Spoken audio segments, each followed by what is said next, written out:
So let us start with the case of non-stationarity without unit root.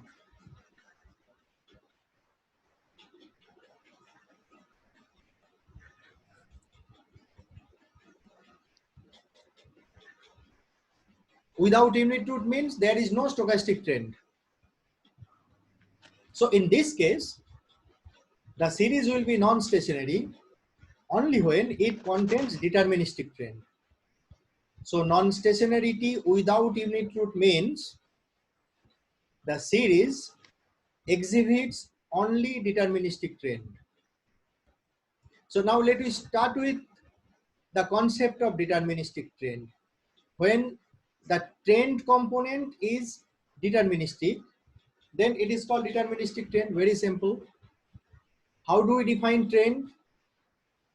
We have defined trend earlier just by looking at the changing value of y over time, that is delta yt.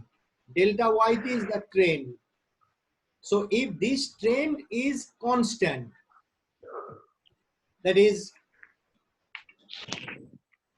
no component of the random variables. So suppose delta yt is equal to beta. Beta is any constant. So what does it mean? In this case, the value of y will change over time at a constant rate. Okay. So this is actually the case of linear trend. Yt moves over time by following a linear path. So how we get it? So we have started with this. Trend is equal to beta. That is, trend is deterministic. Why we have started with this? Because we are considering the case of non-stationarity when there is no unit root. So there is no unit root means there is no stochastic trend, because we have already mentioned unit root is synonymous to stochastic trend. So when we consider the case without unit root, so in this case we have a trend which is purely deterministic. That's why we have started with this possibility.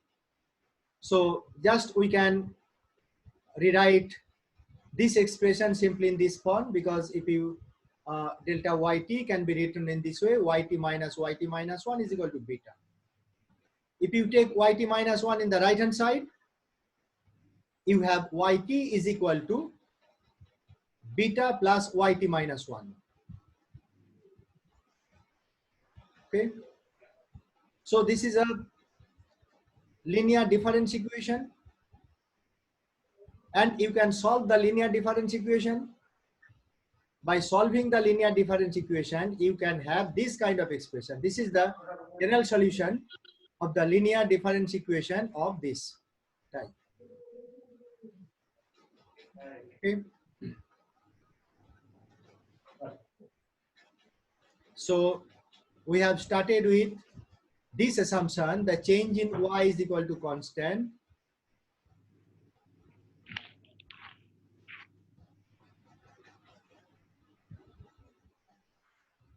Change in y is equal to constant means yt minus 1 is equal to constant beta.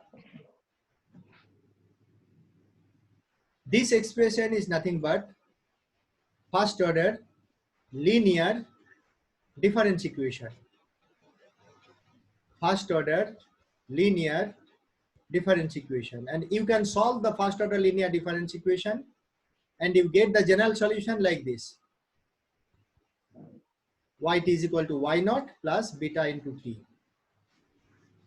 If you follow a simple process like the process of iteration, as we have followed already in our earlier cases, just by setting t is equal to 1, 2, 3, etc., you will get this expression. Okay. So here yt, that is the current value of y, is equal to its initial value.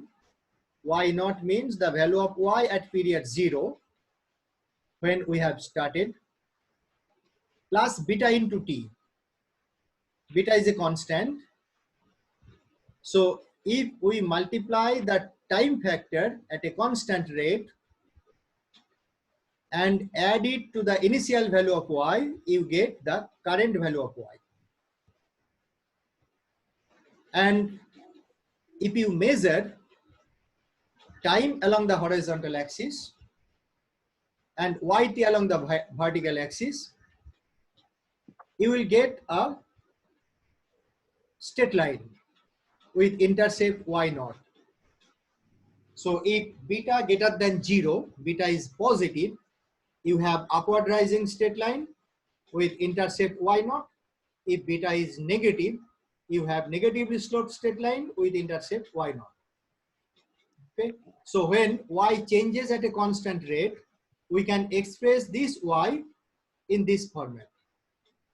This form is called yt, exhibiting deterministic linear time trend. Okay.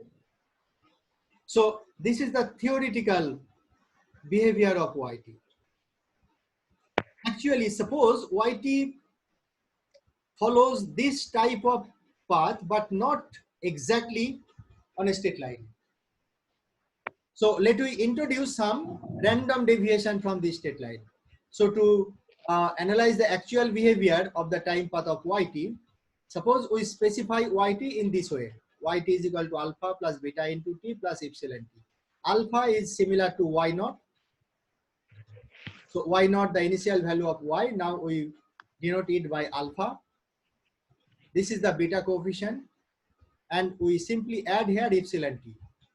And by the definition of epsilon t has mean value 0, variance constant sigma square, covariance 0. So epsilon t is white noise, that is, it is a stationary or purely random. So if it is stationary, the deviation of yt from this line is simply epsilon t. And as epsilon t is white noise, this deviation will be a temporary phenomenon. Okay.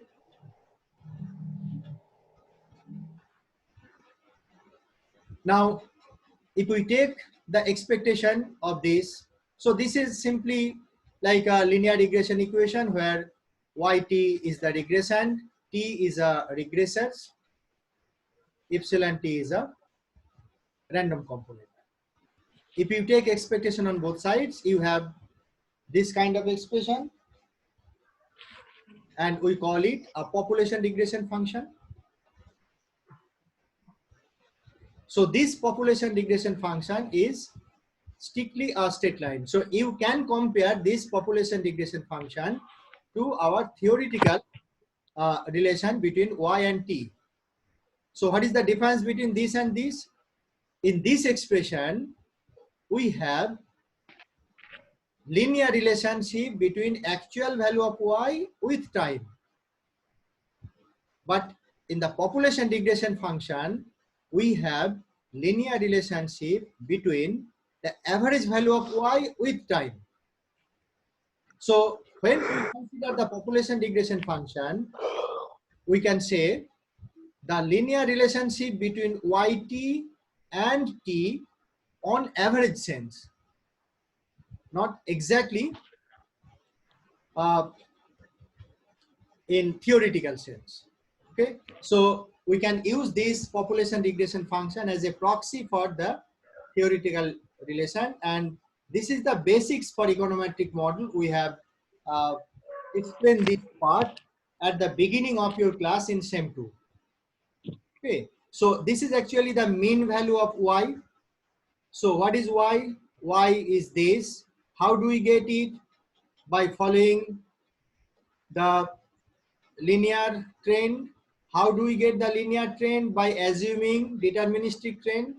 So if yt follows only deterministic trend, in this case its mean value is simply looks like this, alpha plus beta into t. So here yt following this path exhibits trend in its mean value, because the mean value is time dependent. Expected value of yt is equal to alpha plus beta into t. That is y, mean value of yt is time dependent. So there is a trend in the mean value. So as the mean value is time dependent, so yt defined in this way will be non-stationary. Okay. Now if we calculate the variance, yt is equal to this, you can calculate the variance by applying the formula for variance in this way. You will get the variance of yt is equal to simply sigma square. That is, there is no time component in the variance.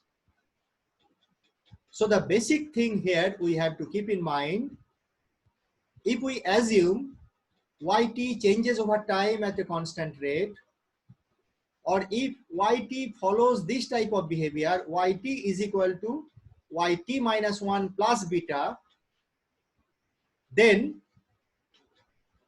the mean value of yt is time dependent linearly, but variance of yt is constant. As variance of yt is constant, there is no question of stochastic trend. But as the mean value of yt is time dependent, there is a question for deterministic trend. So in this case, if a yt is non-stationary without unit root, the series will be following linear trend in its mean value, but no trend in its variance. So what is the basic difference between non-stationarity with unit root and non-stationarity without unit root? In the case of non-stationarity with unit root, you have trend in the variance. But in the case of non-stationarity without unit root, you do not have trend in the variance. Okay? So non-stationarity with unit root synonymous to trend in variance or stochastic trend. Non-stationarity without unit root means no trend in variance, that is no stochastic trend. But in this case, we have a deterministic trend. Deterministic trend means trend in the mean value, that is, we have trend in the mean value in this expression. That's why yt will be non-stationary. Now, here yt is non-stationary, but if we consider or if we generate a new series by taking mean deviation, that is, you have yt as the original series, you have the mean value of yt like this mean value indicating a trend. So if you eliminate the trend component from the original, yt is the original series, you are eliminating the trend to get the new series zt. So zt is called the detrending series. Detrending means eliminating the trend. So after eliminating the trend component, trend means we are mentioning here, trend means the deterministic trend, no stochastic trend. So if we eliminate the deterministic trend from the series, we have a detrending series. And the detrending series zt, if you put the value of expected value of yt in this expression, you have only epsilon t. So after detrending, you have the random component epsilon t. So if you take the mean value of zt, it will be 0. You have calculate variance of zt, it will be sigma square. Therefore, the new series zt exhibits no trend either in mean or in variance. Okay, so what is the inner meaning of this process? The inner meaning is, if a series follows deterministic trend, or if a series exhibits trend at a constant rate in the mean value, the series will be non-stationary originally, but we can generate a stationary series just by detrending it. That is by eliminating the trend component from the original series. In our earlier case, that is, if a series contains unit root, in that case, the original series YT was non-stationary, and we can construct a stationary series by taking difference. Just remember the case of AR1, random walk model. In the random walk model, one unit root, YT has stochastic trend. So YT is non-stationary by nature. If you take the first difference of YT, you have a stationary series. And we can call this kind of process as different stationary process. So a non-stationary series with unit root, by taking difference, we can get a stationary series. How many times we need to difference to get a stationary series? That depends on the number of unit roots present in the series. If in a series there is one unit root, you need to take first difference to make it stationary. If a series contains two unit roots, you need to take second difference to make it stationary. If a series contains three unit roots, you need to make third difference to make it stationary. In the case of a series with d unit roots, as we have generalized in the case of ARP, you need to take dth order difference to make the series stationary. So we can construct a stationary series if it is originally non-stationary. But how to construct a stationary series depending on the nature of non-stationarity. If non-stationarity with unit root, we need to take the difference to make it stationary. If non-stationarity without unit root, we need to detrend to make it stationary. So in our second case, that is non-stationary without unit root, we can construct a stationary series just by detrending it. That's why this kind of behavior of the series is called TSP, that is trend stationary process. Trend stationary process means the series is originally non-stationary, but it becomes stationary after taking, just after detrending it, not taking a difference. Just by taking a difference, we have the case of DSP as in the case of with unit root. So in the case of with unit root, we have DSP. That means the series originally non-stationary, but it could be stationary by taking difference. In the case of non-stationarity without unit root, exhibiting only deterministic trend, the series originally non-stationary, but we can make it stationary by detrending it. And the process is called TSP. So non-stationarity may be of two types, DSP or TSP. So we are looking at the same thing in different way. Same thing means the notion of non-stationarity. When we started time series analysis, we have defined non-stationarity in terms of the behavior of the probability distribution. If the probability distribution changing over time, we call it non-stationary. If the probability distribution is time independent, we call it stationary. Then we redefine in terms of its moments in this way. If the mean value or variance time dependent, then non-stationary. If the mean and variance time independent, then it is stationary. So we can define stationarity and non-stationarity in terms of the moments of the distribution function if we can express the probability distribution in explicit form.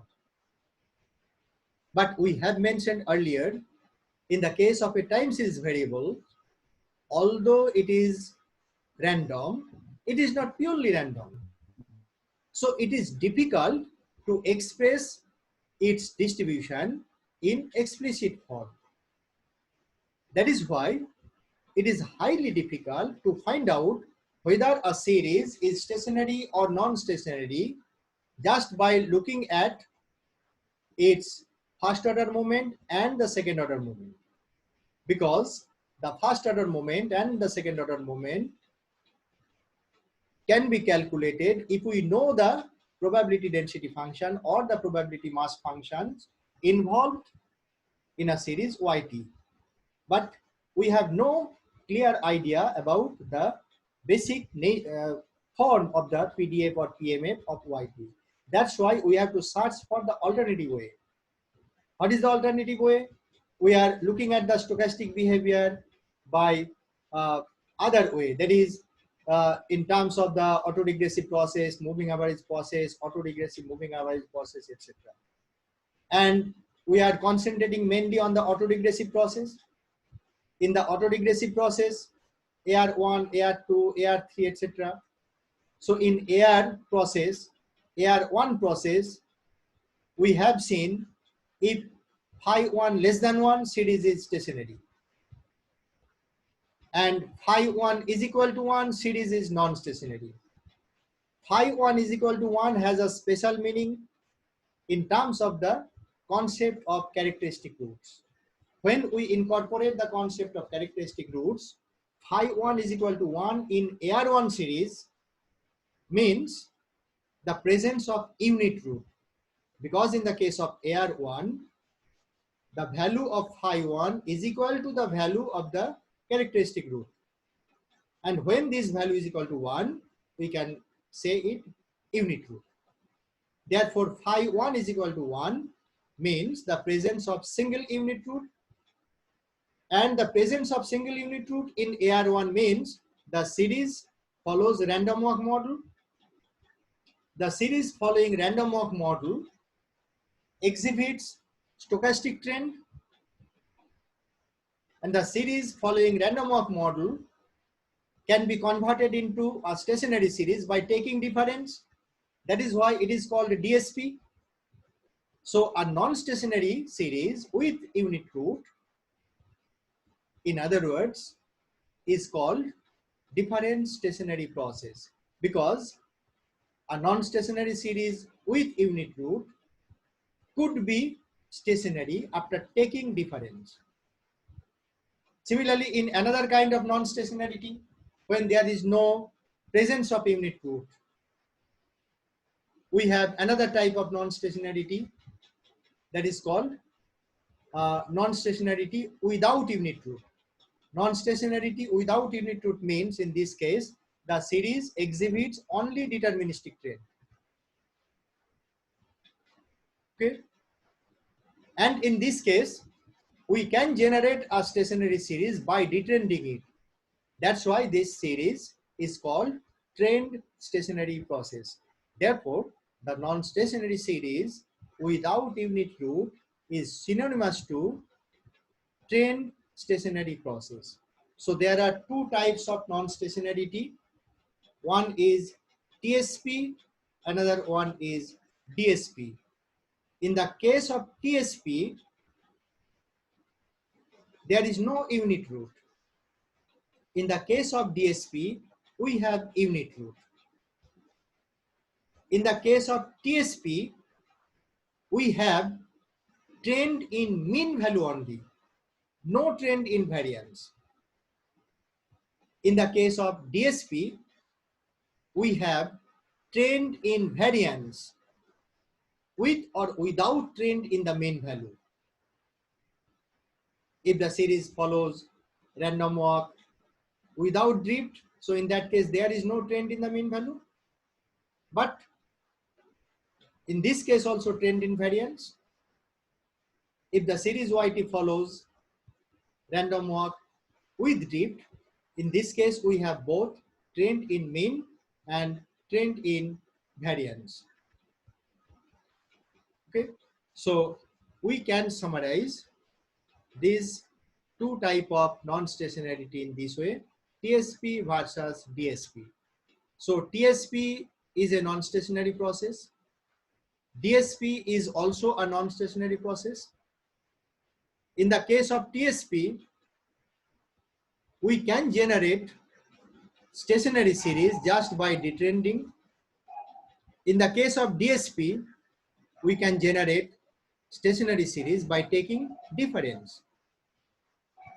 In the case of TSP, we have a trend in the mean value, which is called deterministic trend. In the case of DSP, we have trend in mean value or no trend in mean value. So in the case of DSP, there may be deterministic trend or there is no deterministic trend. In the case of TSP, no trend in the variance, that is no stochastic trend. But in the case of DSP, trend in variance, that is there is a stochastic trend. In the case of TSP, the effect of shock is transitory. Why? Just look at the expression, deviation of actual y from its trend value.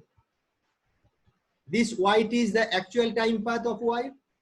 This is the trend value. And this difference is the epsilon t. And by assumption, epsilon t is white noise. That's why its effect will be temporary in nature. But in the case of DSP, the effect of shock is permanent. That is, it persists for longer period. Because in the case of DSP, we have unit root. In the case of DSP, we have stochastic trend. How to get stochastic trend? Stochastic trend appears by the accumulation of the previous shocks. So in the case of stochastic trend, shocks will be accumulated over time.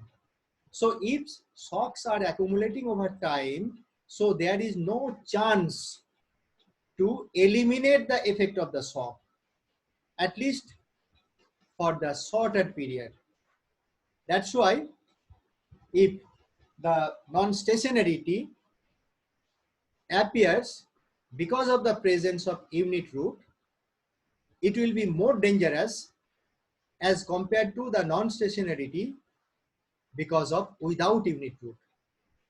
Because non-stationarity without unit root, in that case probability function will be changing, but this probability function will be changing only because of the change in the mean value, and we can manage it because mean value is observable.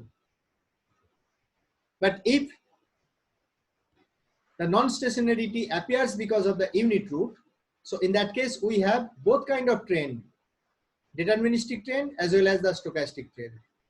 And stochastic trend appears because of the accumulation of the shocks. So shocks, that is the effect of the shocks, has been accumulating over time. So if you put a shock one by one gradually on a system, the system will be disturbing and there will be no sign of the system to converge towards its equilibrium value if shocks persist over time.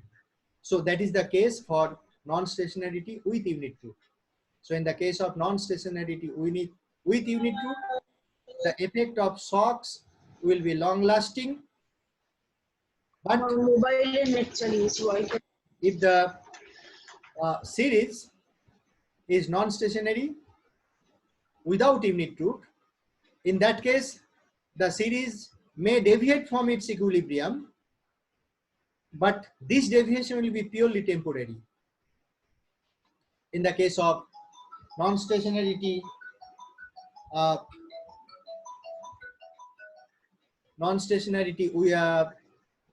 with unit root, in this case, the deviation will be permanent. So these are the basic concepts of non-stationarity, non-stationarity with unit root, non-stationarity without unit root. Okay, have you clear these points at least up to this? Yes, sir. Yes, sir. Yes, sir.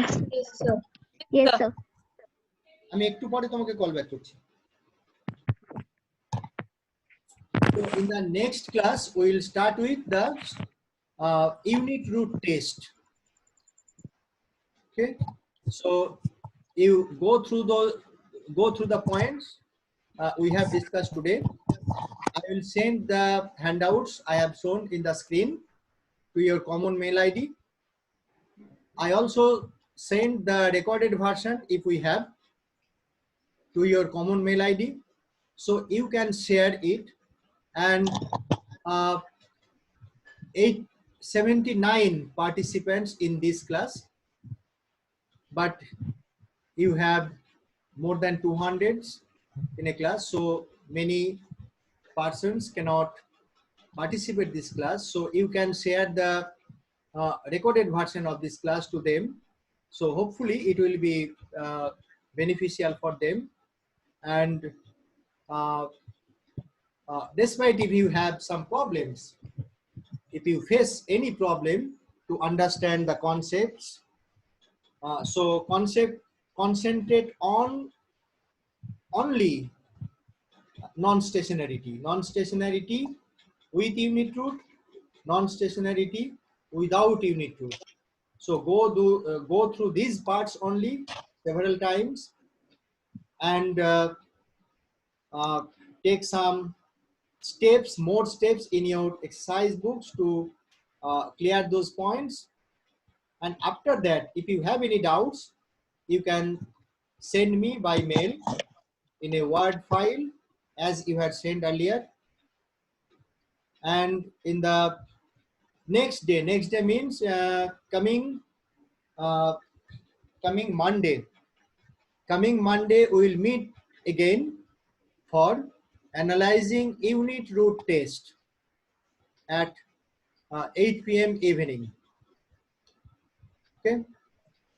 Okay, sir. Okay. Thank you, sir. Okay, sir. Okay, sir. Thank you, sir. Okay, sir. And Thank you. Okay, sir. keep safe Yes, yourself, sir. because Thank you, sir. it is a very, very critical time for all of us. So be careful yourself, careful for others, and keeping these constants as possible. Go through. So, আমি Monday কটার সময় একটু আরেকবার বলতে পারবেন? Huh? কটার সময় হবে ক্লাসটা? 8 p.m. 4th May. সন্ধ্যে 8টা, সামনে সোমবার সন্ধ্যে 8টায় Sir. Okay, sir. Unit root এর পরের পাঠ। তাহলে আমি stop. Okay, sir. Okay, sir. Good bye. Thank you, sir. Thank you, sir. Sir. Thank you, Good sir. night. Thank you, sir. Thank you, sir.